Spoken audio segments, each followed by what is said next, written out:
Assalamualaikum warahmatullahi wabarakatuh. Allahu Akbar, Allahu Akbar. Allahu Akbar, Allahu Akbar. أشهد أن لا إله إلا الله. أشهد أن لا إله إلا الله. أشهد أن محمدا رسول الله. أشهد أن محمدا رسول الله. حي على الصلاة. حي على الصلاة. حي على الفلاح. حي على الفلاح. الله أكبر، الله أكبر. لا إله إلا الله.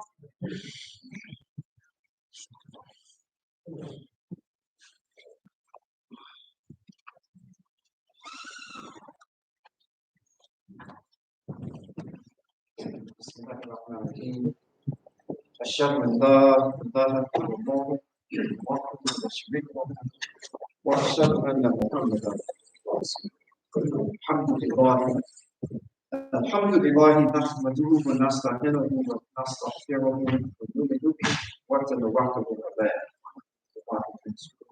Husna wa min sayyiati a'malina. Wa asyhadu an la ilaha illallah wahdahu la syarika lahu wa asyhadu anna Muhammadan rasulullah. Brothers and sisters, before getting into the theme of the Qur'an today, I ask, as I ask before beginning of every Qur'an, that we remember our brothers and sisters throughout this ummah of the Prophet Muhammad sallallahu alaihi wasallam. They are suffering, whether we know the cause of that suffering or not. And one area of this ummah that we all know what is going on in the suffering, and maybe not understand the degree of the suffering that's going on in Gaza at this particular time, and also developing in the West Bank. That let us please remember our brothers and sisters who just today, after over 2 months, the United Nations decided today that this Security Council got together and said, okay, we won't call for the condemnation of the genocide that's going on. We won't even call for a permanent ceasefire. We'll just say now you are allowed, and we will increase by $130 million or so. We will increase humanitarian aid. And without saying it, what they're saying is that we will allow this aid to go to the people who that the Zionists have not killed yet.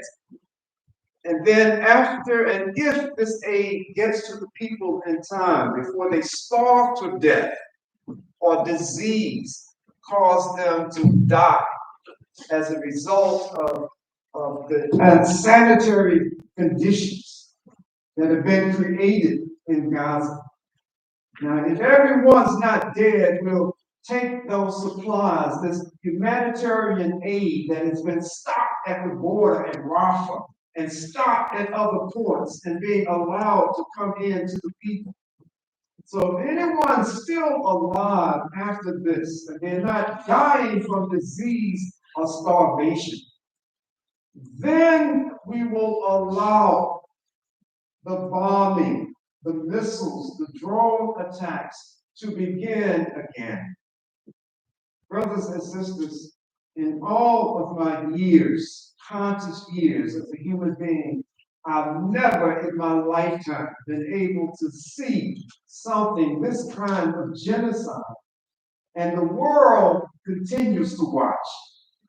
But there's no reason, there's no excuse for us, not every single day of our lives, that we must make dua for the people of Philistine. That you and I have to talk about. Don't be afraid to talk about what's going on in Gaza. It is an open genocide that almost the entire planet condemn what's going on. But by the same token, we can't get a permanent ceasefire and allow those babies, those children, those women, those elderly men and women and others who are still alive after all of this bombardment for 2 months, that if we can't get a ceasefire to allow those who are still alive to get the nourishment, to get the kind of protection that they need. Brothers and sisters, the times that we are living in now are not just a test for those who are victims of boom, oppression, like the brothers and sisters and the babies in Palestine. It's a test for you and I as well. What are we going to do? Are we minimally going to make dua for our brothers and sisters that Allah subhanahu wa ta'ala stop this suffering and call to task those who are responsible for this kind of devastation of human beings? Brothers and sisters, I want to just take just a few moments of your time today to discuss a little about the history of Islam and what was going on at the time that Allah subhanahu wa ta'ala brought the enlightenment of the revelation of the Qur'an and the raising of the Prophet Muhammad sallallahu alaihi wasallam. What was going on at that particular time? Brothers and sisters, you and I know when we study the history of the revelation of the Qur'an, when we study the life of the Prophet Muhammad sallallahu alaihi wasallam, we can't help but come to the conclusion that what was going on at the time of the revelation of the Qur'an was one of the darkest periods in human history up to that particular time. We have the story of the Persian Salman al-Farsi. You know his story better than I. That Salman al-Farsi's father was the keeper of the flame. Those who attributed so much to a fire, this Zoroastrian, that they treated it like it was something sacred. And an honor amongst the people was to be the keeper of the flame. Salman al-Farsi's father had this distinction in Persia. Salman al-Farsi's father designated to Salman when he became of age that you be responsible. I'm ultimately responsible. But I want you to make sure that the fire doesn't go out. You know the story about Salman. Allah subhanahu wa ta'ala put something in Salman's heart to know that even though I'm right here with the leader of these fire worshipers, that's my dad, but there's something wrong with what I'm doing. There's something wrong with what they believe. So you know how Salman, when he was assigned a task, he ran across a Christian monk and he began to question this monk. I hear people tell me that you're a religious person, that you try to worship God.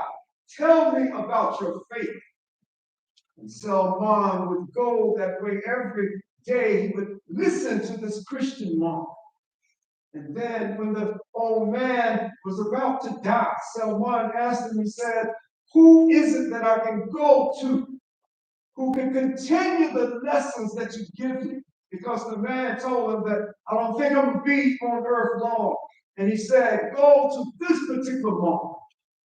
When you read the Islamic literature, many of the scholars and the historians of Islam say that Salman didn't just go around the corner seeking true guidance, but he went into another country and he had the same experience, another territory, and he had the same experience with another monk.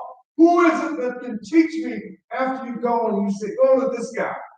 And Salman went there. He did this on 4 different occasions.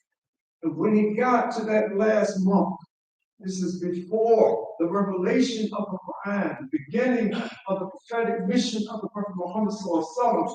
When he got to that 4th monk, this monk said, I hate to tell you this, Salman, but there's no one on earth who is teaching what I'm teaching, who believes as I believe.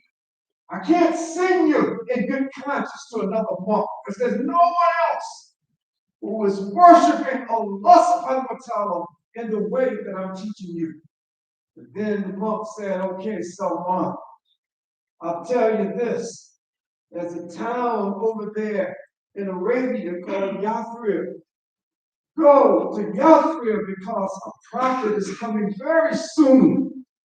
If you hurry, you may be there when our Lord raises this final prophet, raises this prophet. Salman, and I'm sorry to get so long into the story, Salman started making it to Yathrib. He got caught out in the desert by himself. And these Jewish men took him and captured him and treated him and had him become a slave in their midst. But as Allah subhanahu wa ta'ala would have it, where they were going was to Yathrib, later to become Medina.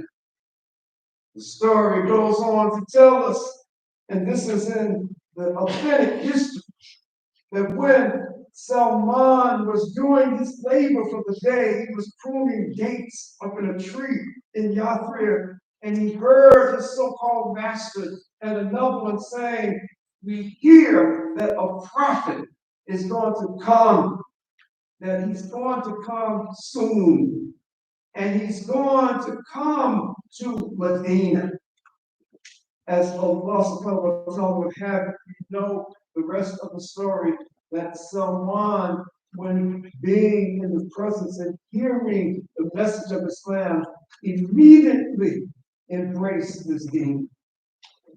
Brothers and sisters, I say all of this to say that at the time of the revelation of the Qur'an, as far as that 4th monk knew, there was no one on earth who was professing, worshiping one God, not a single group of people.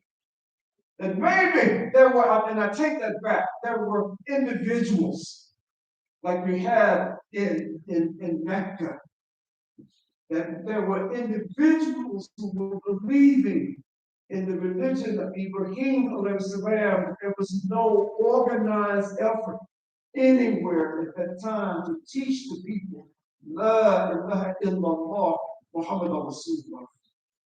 So when Allah subhanahu wa ta'ala revealed this Qur'an to the Prophet Muhammad sallallahu alaihi wasallam, and you know the history, that we know that there was the Persian Empire at that time.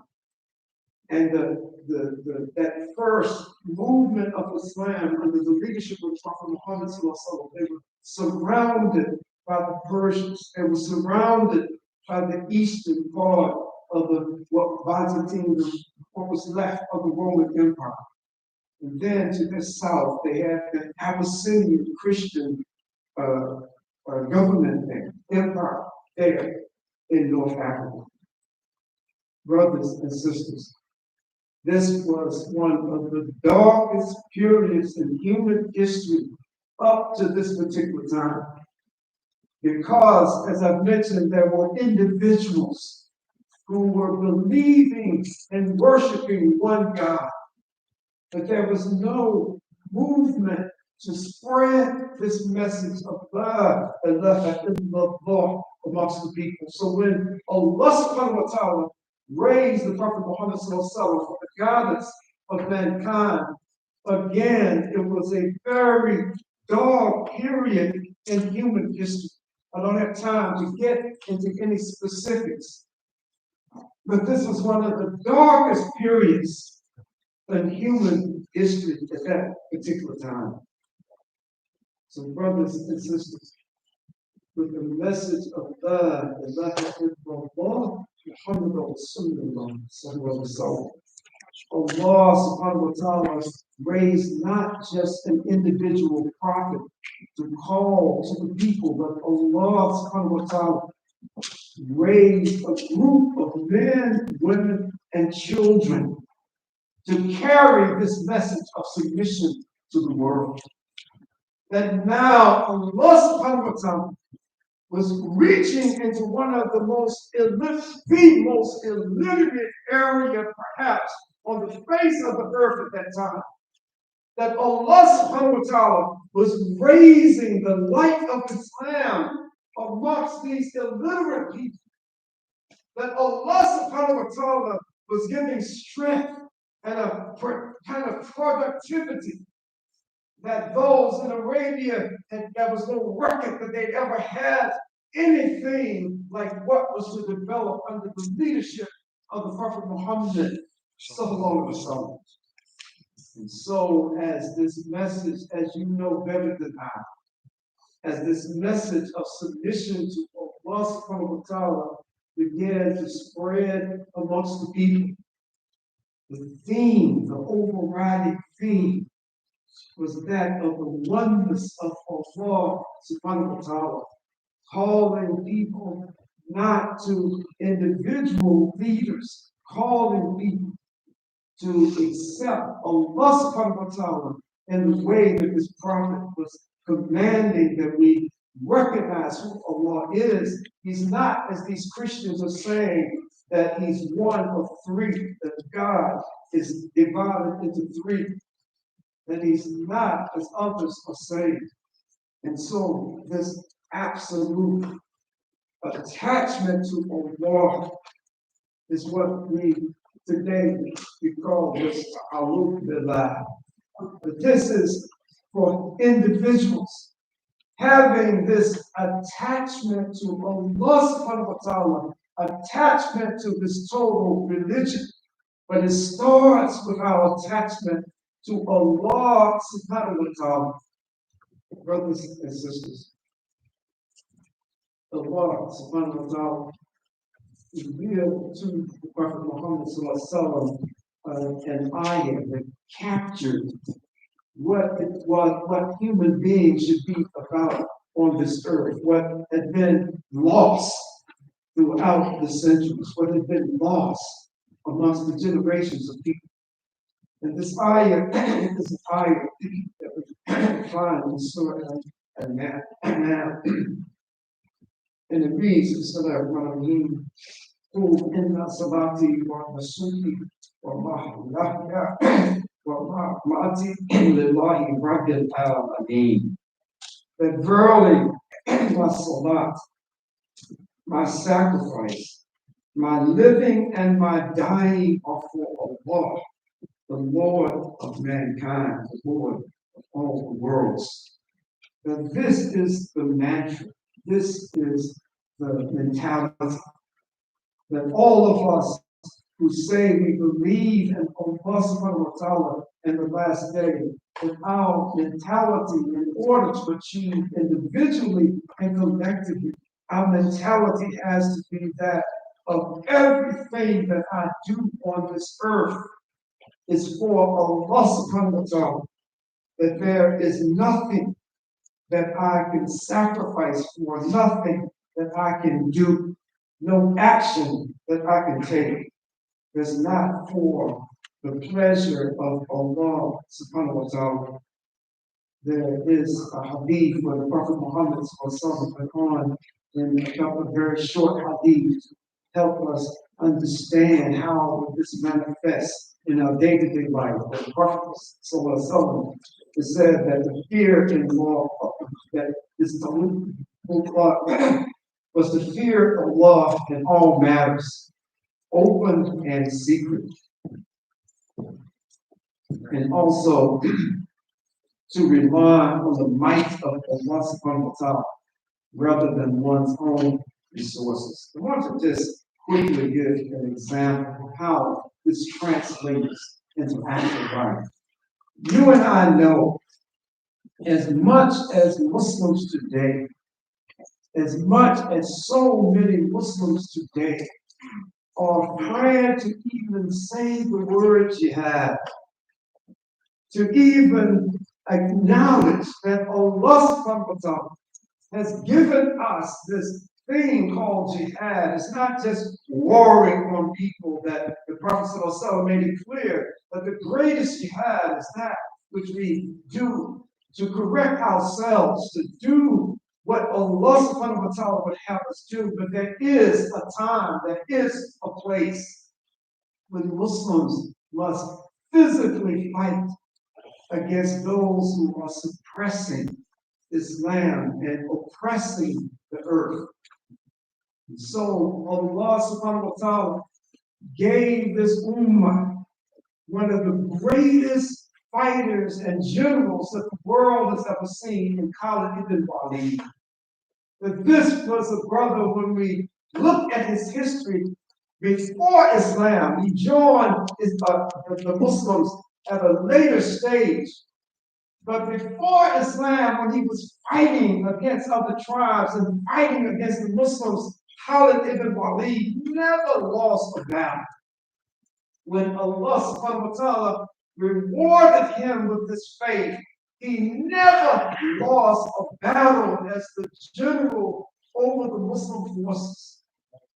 And we look at this example of Khalid and we say that what he was doing was something that was a necessary ingredient in order to protect and to spread this deen of haq. And so let me give just a couple of quick examples. The Khalid was referred to by the Prophet Muhammad as the Sayf of Allah. He's the sword of Allah. And in the history, it talks about many of the people that Khalid was confronting in battle. They felt that when they heard about this man, Khalid, and his amazing accomplishments, that he must actually have a sword that was given to him by God. And so Khalid explained in a moment of non-combat that no, don't believe that. This is a name that the Prophet Muhammad gave me, that I am the sword of Allah subhanahu wa ta'ala that will protect and defend and promote Islam without any fear, without any hesitation. And one story about this belief in Allah subhanahu wa ta'ala and Khalid ibn Walid. There's a story that you find in Tabari, and a number of different Islamic scholars repeat the same story. That once that Khalid was about, and the Muslims were about to fight those on the enemy side. And before this fight, they were saying to Khalid, asking him, a man came up to him and said, look, if you are really who we think you are, and who people proclaim, then drink this poison. Drink the poison. If nothing happens to you, then I and all of us will fight you. We'll believe that you're the Sayf of Allah. You're the sword of Allah subhanahu wa ta'ala. And this is not recommended to try at home or for any of us to try to demonstrate our faith in drinking the poison. But Khalid took the vow and he drank the poison. And the story goes that people were standing around waiting for him to drop dead, because this was a very deadly poison that would kill people immediately. And as Allah subhanahu wa ta'ala would have it, that Khalid didn't die. Nothing happened to him. When you study the history of Islam, there are more miracles performed on the battlefield in preparation for battles than at any other point. And this was one of the Qur'an. This is a miracle that Allah subhanahu wa ta'ala allowed to happen during the time of Khalid ibn Walid. Brothers and sisters, Allah subhanahu wa ta'ala demands from us not just a shahada, not just a declaration of faith, but Allah subhanahu wa ta'ala demands from us a commitment to this evil heart with everything that we have available to us.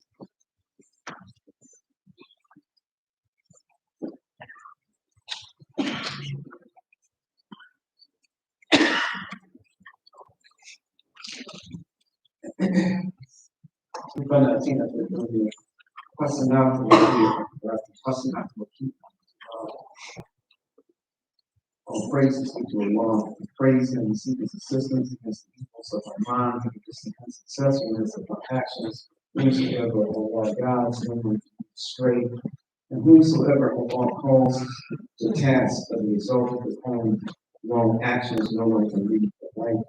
For Allah, help those who help individuals of hundreds of souls and countless amongst them. For Allah, disappoint those who try to disgrace the individual of hundreds of souls and do not make us those. Brothers and sisters, in times in which we are living today, it's very common and it's understandable that we can hear so many conversations amongst the Muslims about what is going on, that what is happening today is a sign of Qiyamah. It's a sign that we're in the maybe literal last days of human beings. But I just want to remind myself and remind you that the Prophet Muhammad said that in his lifetime, that he was seeing signs of the last day when he was alive over 1,400 years ago. At that particular time, the Prophet Muhammad had said that if, and I'm just paraphrasing, that if we could put this length and time of the world and the life of the world on a clock, that it was at Salat al-Asr at this particular time. So he's saying 1,400 years ago that he's seeing signs of the last day. And that it was not just like we were just getting into a phase leading up to Qiyamah, that it is a process. And so I have to remind myself and remind you, don't sit around waiting for Qiyamah, for Isa to appear, to descend from the skies, and think that it's no need for me to do everything I can to advance this cause of Allah subhanahu wa ta'ala. Now, all I need to do is just prepare for the last days. Part of the preparation for the last days are for each and every one of us individually and collectively to have the kind of attachment to Allah subhanahu wa ta'ala that just saying that we're Muslim, just saying that I've taken Shahada is not enough. And it's going to take more than just saying that I am a Muslim in order for us to keep our eyes on the prize. Is an interesting phenomenon. But everything you and I do, we have to keep in mind that it's preparation for the after. It's preparation for the hereafter.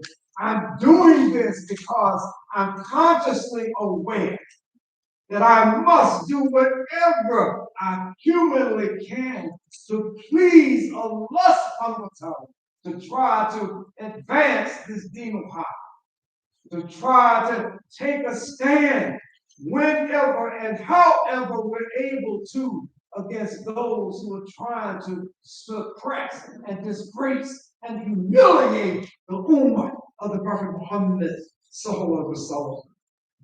So don't just think because of this slaughter that we're witnessing every day in Gaza and now in the West Bank.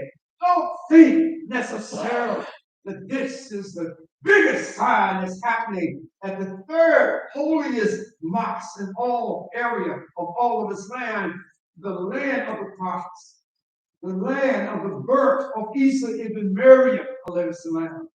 That this kind of desecration is happening there. Don't think, because no one knows when this last day is going to come, What it should be for you and I is an opportunity to try to reinforce our closeness to Allah subhanahu wa ta'ala.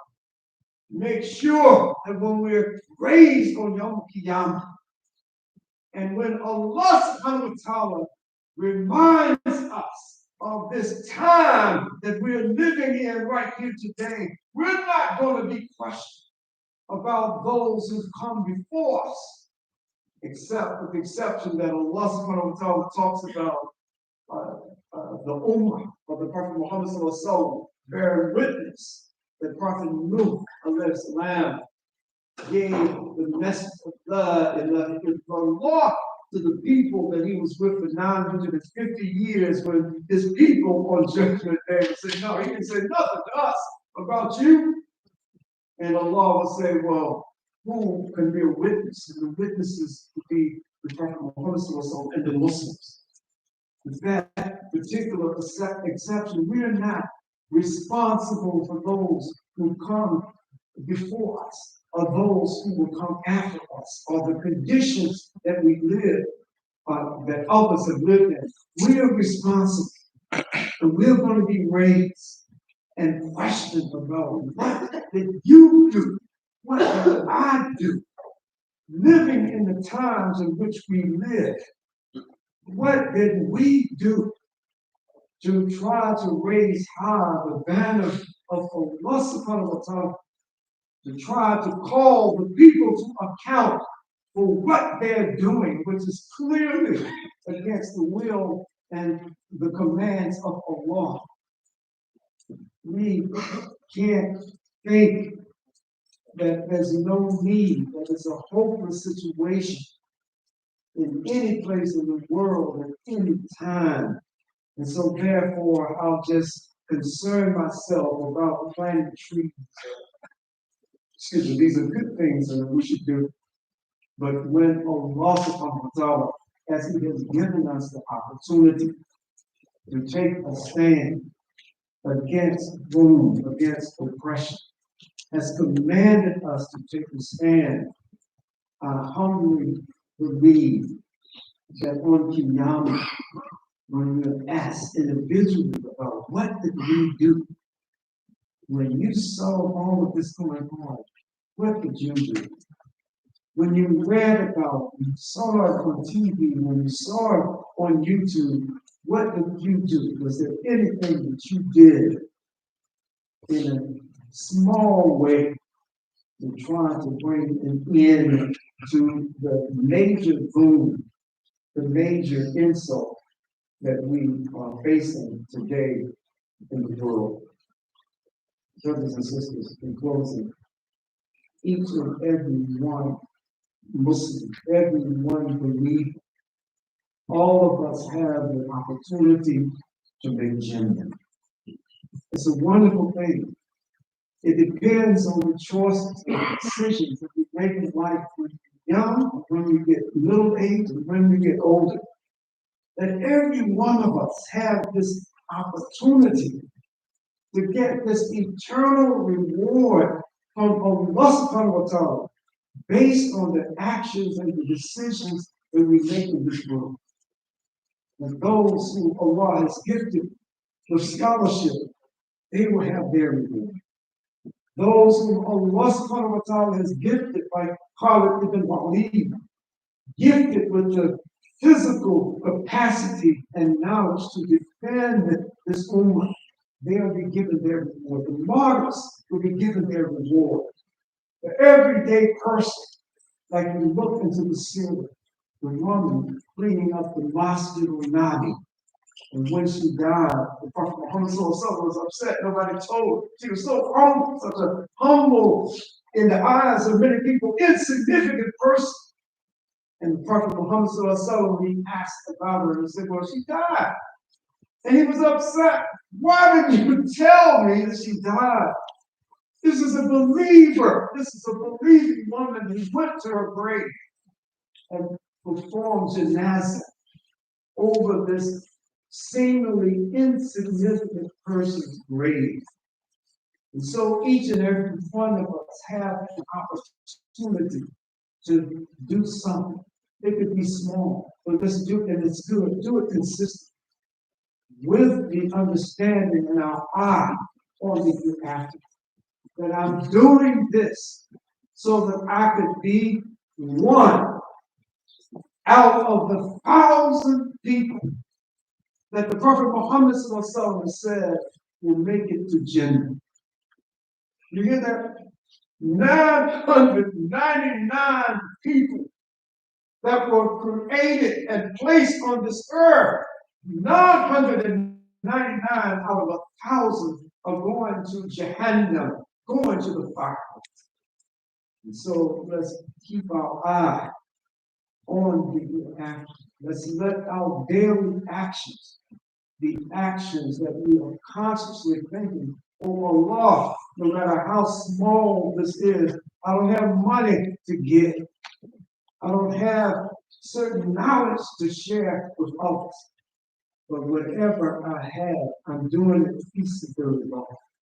Any sacrifice that I've made, I'm doing it for the pleasure, your pleasure, Allah. Do it. Oh Allah, give us the knowledge that is useful for us in this world and in the next. Oh Allah, strengthen our connection to you, our attachment to you.